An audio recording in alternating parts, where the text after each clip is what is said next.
So how did I get into the field of counseling and psychology?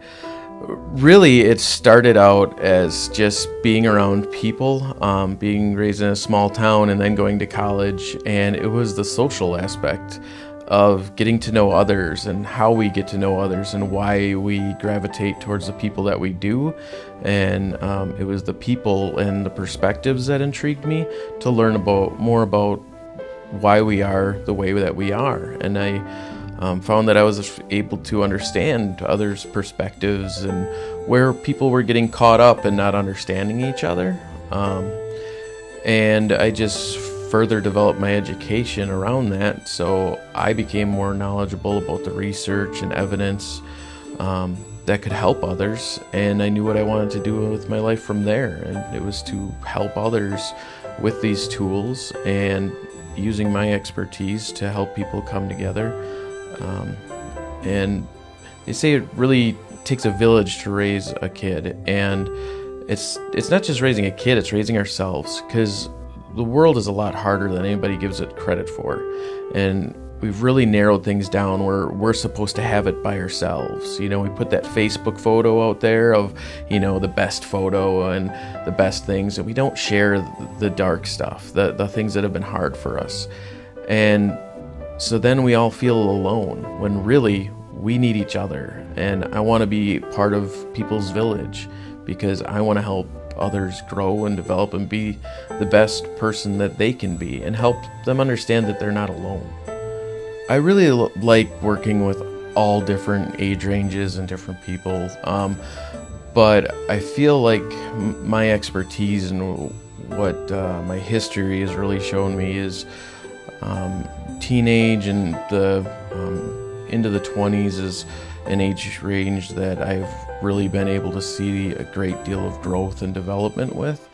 I've had extensive history working with a population that has been human trafficked, and the manipulation that goes behind that from a very, very early age, and how they view the world, pulling them out of that and helping them see that things can be different, that they are in particular men that can be trusted, because it might have taught them that they cannot, being that safe zone.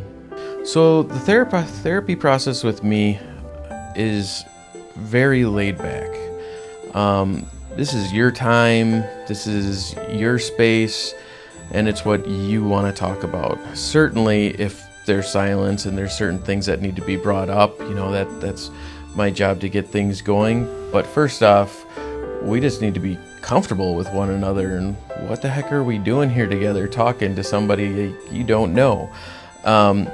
But then usually by the end of that first hour, we've laughed a few times and things have gotten a lot easier.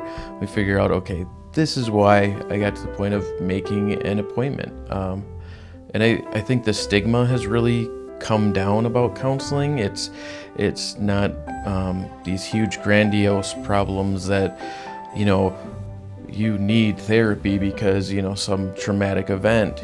Life is difficult for a lot of different reasons, especially political climate right now.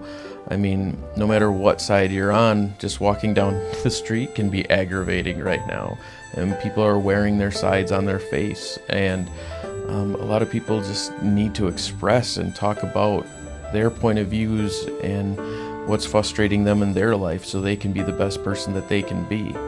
So it should be relaxed and about the client and working from there where they want to progress so they can be the best person that they can be. There are some people that refrain from going to counseling because they feel like, their problem isn't to that point yet. It isn't as big as others. Other people got it bad, they got it worse than me. And that can actually develop a very negative spiral of, feeling bad just for feeling bad. I shouldn't be depressed because I do have things good. And we're all different humans. We all have different amounts of things that we can take. And we've formed in a society that is, whatever you grew up in. And things can be difficult for you, even if you do have, the money or a good relationship. There could be other areas that are very trying for you.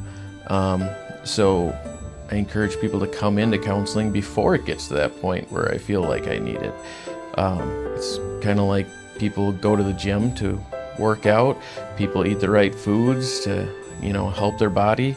It's time that we focus on the mind and what can we do for the mind.